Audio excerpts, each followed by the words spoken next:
I thank God for Gen Z. Guys, a section of landowners in Kenya want to donate their parcels of land so that Kenyans can do their ultra-modern hospital projects in those lands. Tampatia ile mimi niko naye kwa account yote. My beautiful people, my dear friends, how are you? Munaendelea aje? Anyway, I'm here with so many things. I want to talk about two things. Before I talk about the government reactions, about the Gen Z's hospital, about the TikTokers who have come together, the Gen Z's, and want to build the hospital. Kwanza kabisa, acha niweze kuongelea about the donations. My good people, watu wameanza kujitolea. They are not only Gen Z's. Gen Z's wao wamekaa chini, wakacalculate, wakapiga hesabu. Tukieka hesabu ya watu hivi, na hao watu watoe hata 100. The calculation is okay. Inakuja pesa mzuri, and they have divided that money. Wakasema kuwa even if we give every county 2 billion, 2 billion, 2 billion, it's enough to build a good hospital, a level 5 hospital. You can see, for a good example is this one. See the way this young man calculated about the contribution of the money. Gen Z contribute 100 bob. Alright? How much is those? That is 1.5 billion shillings. Are we together? Then in our calendar, we pick specific days as well to make our contribution. Alright? Then we take maximum 50 days in our calendar to contribute. So we are going to have 50 days times 1.5 what? Billion. This we are contributing for one day. How much is it? Those are 75 billion. Yes, that's a very good amount of money.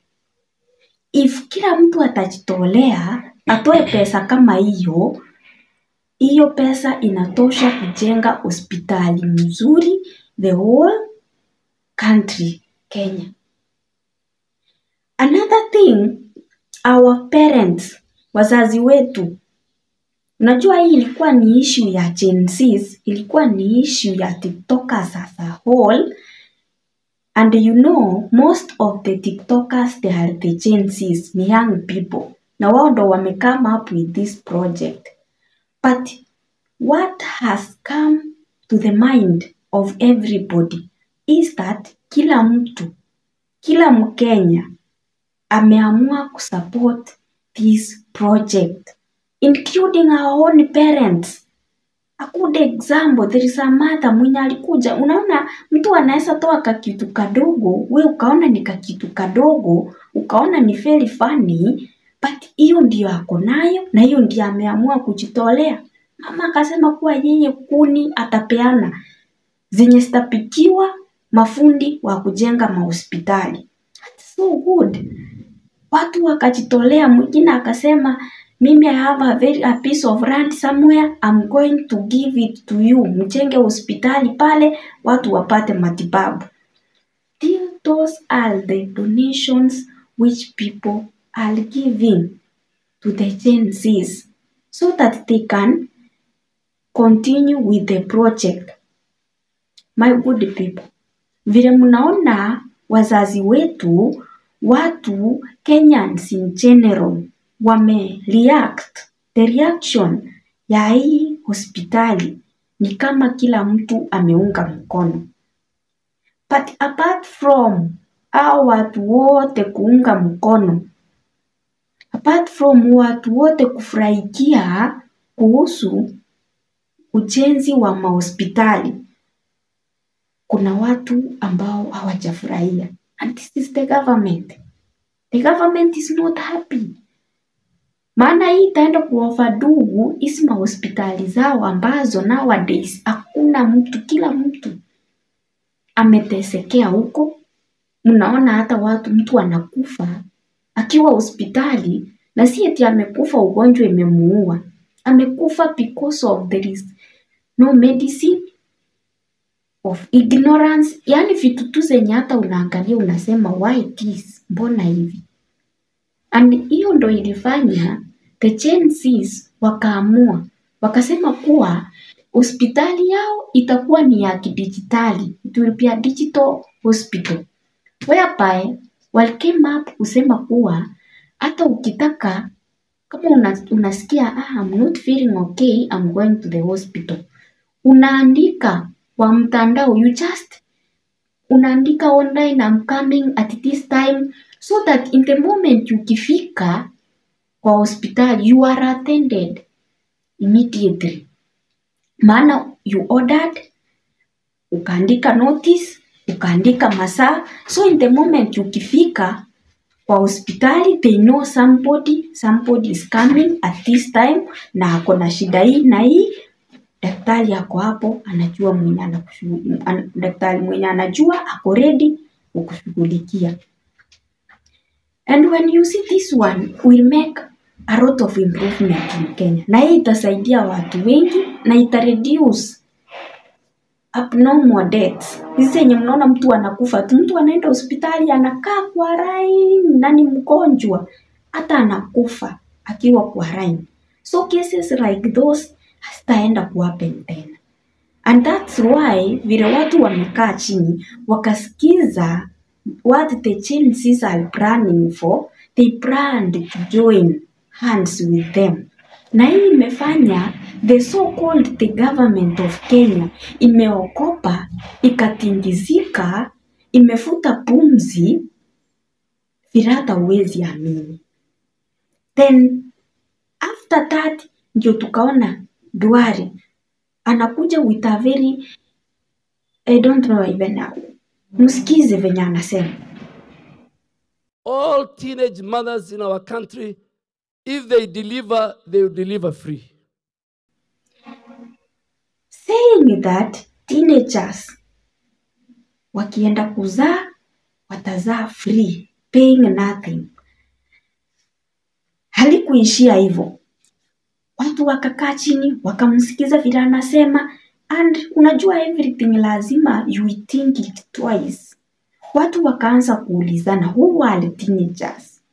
Unajua mtu kama mamangu si teenager. Mtu amefika 20 years si teenager.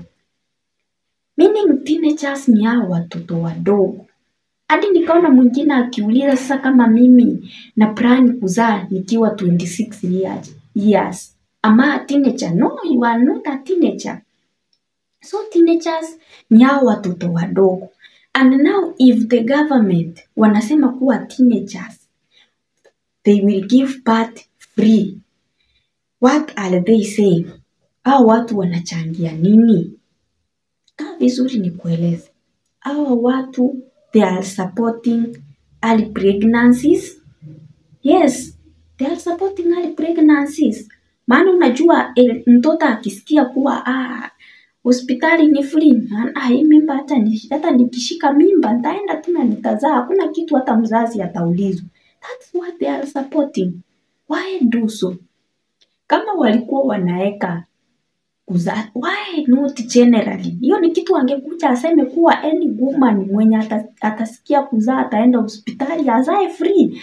That one was to be general. Why teenagers? So they are supporting early pregnancies. Na hii ndio inapelekea the Gen Zs kuona kuwa the government of Kenya is not okay. The government of Kenya is ruining people. Hao ni watu ambao wameamua kupoteza nchi, wameamua kuifanya yao, wameamua kuifanya vile wanataka. And that's the reason as to why wameamua to take another way. Maana waliprotest, wakaandamana, wakafanya nini, hakuna mtu aliwasikia. Nobody. Now they are here doing things silent way in the different way. Maana sasa if the government tukikuja hapa tuwaambie kuwa mmekuwa vibaya na hizi mahospitali watu wanakufa, dawa hakuna, the government is not listening at all. Kuna madaktari wanalia, mtu hajai lipwa for the past even 3 months, na akitoka kwa streets anapigwa mbao na serikali. What do we expect as Kenyans? Hiyo ndo ilipelekea Gen Z kutafuta mkondo mwingine wa kufanya nini? Wa kujenga their own hospitals.